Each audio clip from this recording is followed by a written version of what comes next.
Les coulisses du monde municipal, en collaboration avec l'Association des municipalités du Nouveau-Brunswick et la Superstation. Et on va parler au directeur général, Frédéric Dion, de l'Association francophone des municipalités du Nouveau-Brunswick.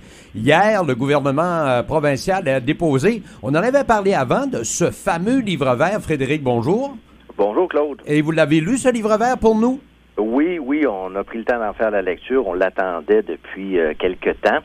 Depuis que le ministre Alain a été nommé et que le processus, là, début décembre, en fait, là, oui, je pense que début décembre, on a annoncé qu'est-ce qu'allait être le processus de la réforme municipale. C'était prévu que ce livre vert-là soit rendu public. Un peu plus tard que prévu, mais c'est quand même raisonnable. Là, on est début avril. Est-ce que vous en pensez quoi de ce livre et est-ce que c'est réalisable? Bien, première chose, un livre vert, c'est pour présenter les enjeux, présenter un peu la question là, qui va être à l'étude, parce que le gouvernement ne veut pas faire les choses en vase clos, veut consulter la population, donc c'est quand même une étape importante. On ne veut pas imposer des changements, des fusions comme ça s'est passé, là, puis surtout le faire sans en parler à l'avance. Donc les gens vont avoir la chance là, de se prononcer, pas juste se prononcer. Moi, je reviens à la base, là, c'est un dossier qui est complexe, là, la gouvernance municipale, la fiscalité, ces enjeux-là, les iniquités qui existent, les municipalités, les DSL, les petites municipalités, les plus grandes villes. Donc, on est là dans une situation où nos structures de gouvernance n'ont pas évolué depuis 50, 60 ans, depuis la réforme Chance égale pour tous, puis un grand ménage à faire. Le document, le livre vert, permet de présenter là l'état de la situation. C'est quand même, je vous dirais, un très bon document pour se familiariser avec le dossier, pour essayer là, de se faire une tête là, pour partir, pour essayer de comprendre ce qui se passe, puis dans quelle situation on est au Nouveau-Brunswick. Moi, je recommande la lecture du document. Tu sais, des fois, on dit que le gouvernement nous produit des torchons, là, mais celui-là, c'est à mon avis, un très bon document. Donc, ça donne l'heure juste sur qu'est-ce qui se passe? Oui, ça met la table. Disons, ça met la table sur les discussions qu'il va y avoir. C'est sûr qu'il y a des options qui sont présentées qui donnent un peu le ton aussi de peut-être où on veut aller. Mais les options ratissent assez large. Et c'est correct, là. C'est ça qui est le but à ce moment ici. Tu sais, on voit justement là qu'est-ce que ça pourrait être si on allait dans telle direction ou dans l'autre direction. Puis après ça, on va être capable de décortiquer les pour et les contre. On va être capable aussi de voir est-ce que telle option est vraiment réaliste. Est-ce que c'est le mieux pour nos communautés, le développement de nos communautés. Et moi, je reviens à ça. Là. Dans cette discussion-là, ici, aujourd'hui, là, de la réforme de la gouvernance locale, c'est le développement des communautés, le développement des régions. C'est ça le point, là. Et quand que j'entends les gens qui nous disent moi, je préfère le statu quo, je veux pas changer, ça ne peut pas ne pas changer. On est dans un système qui est non viable. On est dans un système où on a besoin de donner un coup de barre, où on a besoin de renforcer nos entités. Et tu sais, moi, c'est pas municipalité versus DSL. Moi, c'est une question de communauté. C'est une communauté d'intérêt. Et je dirais même, c'est l'avenir de l'Acadie qui se joue ici. Tu sais, on a une démographie qui est justement en diminution là depuis nombreuses années. On ne joue pas un rôle, par exemple, au niveau de développement économique comme qu'on devrait jouer au niveau local, au niveau de l'immigration, au niveau de bien des services. Regardez dans les grandes villes, là, les services que les grandes villes offrent là, à Moncton, Fredericton, à Dieppe. Ces municipalités-là ont des taux de taxes élevés et elles offrent des services et elles se développent. Mais dans nos régions, là, si on dit on veut pas changer puis on veut avoir le taux de taxe le plus bas, écoutez, on va en avoir pour notre argent puis ça va être une décroissance puis on va continuer à dépérir comme on est en train de faire. Mais alors, on dit quoi là, à ce moment-là? Et est-ce que chaque clan devra mettre de l'eau dans son vin, les gens qui ne veulent pas de fusion, qui ne veulent pas payer de taxes, et les municipalités qui veulent attirer ces gens-là dans le portefeuille. Puis je reviens, Claude, je veux pas te corriger, mais moi, c'est pas les municipalités versus les DSL, c'est pas les municipalités existantes, et il y a possiblement même des municipalités qui devront, en fait, pas juste qui devront, les municipalités actuelles vont devoir changer aussi, comme on les connaît actuellement, elles vont devoir changer. Donc, leur territoire va changer. Elles vont devoir peut-être déléguer certains pouvoirs à une instance régionale parce que c'est plus efficace. c'est plus économique de gérer certains services au niveau régional.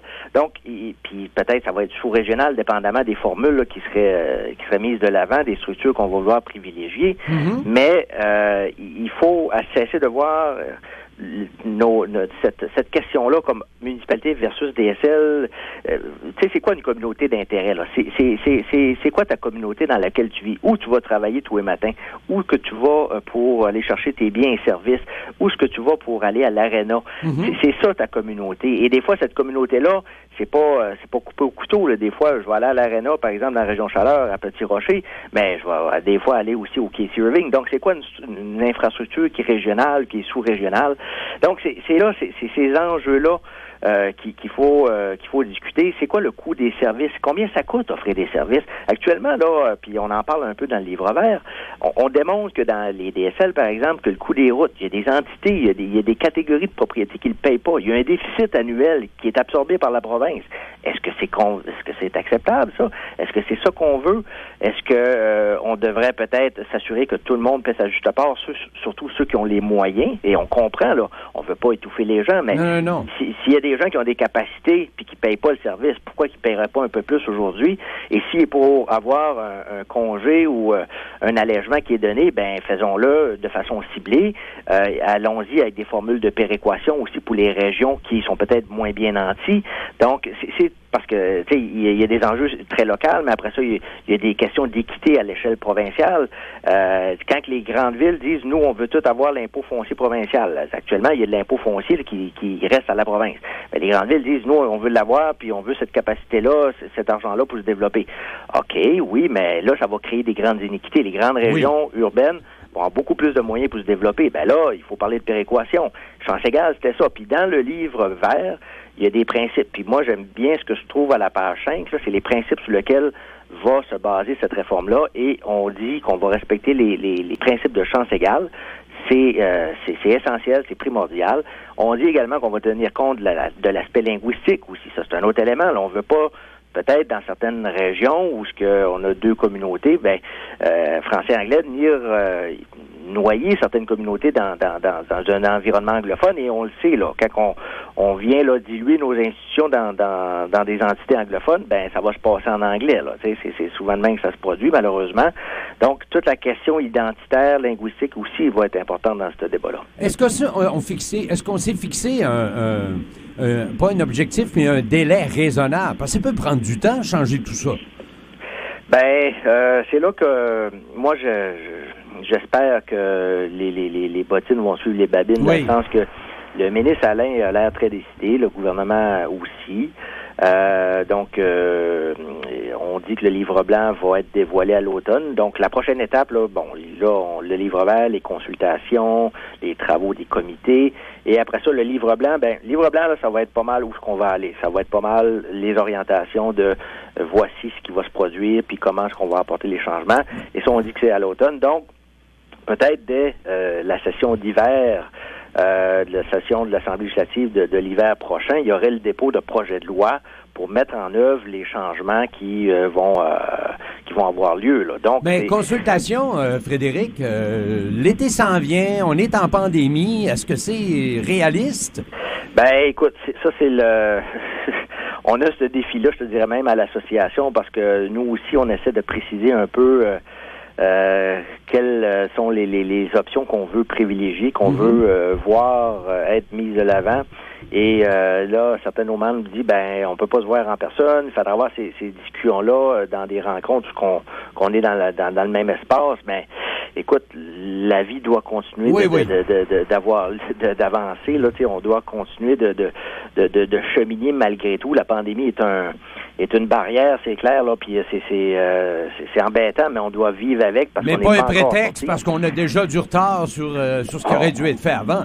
Écoute, on a, comme je te dirais, là, on a eu une réforme 55 ans passés, là, et là, on aurait dû faire des changements depuis encore 30 ans passés, là, une trentaine d'années, on aurait dû apporter des nouveaux changements pour adapter nos structures. Donc, on a vraiment des structures désuètes. Là, à cause de la pandémie, ça serait un autre prétexte pour dire on reporte encore. Donc, moi, je pense que malgré malgré tout, on doit faire du mieux qu'on peut dans les circonstances et faire les consultations de façon virtuelle. Les gens peuvent lire en ligne. Ils peuvent écrire des lettres, des mémoires, ils peuvent se concerter. On a des moyens de communication comme jamais avant. Donc, on peut, les gens, on le voit, il y a une association, par exemple, des DSL qui s'est formée. Là, bon, la pandémie, ils n'ont pas permis de se rencontrer, ces gens-là. Ils se sont quand même réseautés, puis ils ont créé leur association, ce qui est correct. Et ils font valoir leur point. Et ainsi de suite, toutes les parties prenantes vont prendre part à la discussion et vont amener leur point de vue dans cette réforme-là. Et ultimement, c'est le gouvernement provincial qui va trancher. Et est-ce qu'il va imposer? Il n'y aura pas le choix d'imposer certains changements, c'est clair, là, parce qu'on sait aussi que les changements sur une base volontaire ne pourront fonctionner, mais veut pas, les conditions qui mèneraient à des changements même volontaires vont être imposées par le gouvernement. Et là, reste à voir justement jusqu'à où il va vouloir aller. Est-ce qu'il voudrait y aller de façon un peu comme, je veux pas dire à l'extrême, mais unilatérale, unilatérale, un peu comme le rapport Finn, le proposait. Est-ce qu'il veut aller là ou est-ce qu'il va y aller avec des changements à la pièce? C'est là qu'on va voir là, dans quelques mois comment le gouvernement s'enligne avec ça. Et moi, je vous dirais, il n'y a pas une réforme municipale qui s'est faite au pays sur une base volontaire. Donc, c'est le gouvernement provincial veut pas qui crée les municipalités. C'est comme ça. Ça fonctionne. C'est le gouvernement. Hein? C'est le gouvernement qui je déteste cette expression-là, que les municipalités sont des créatures de la province. Là.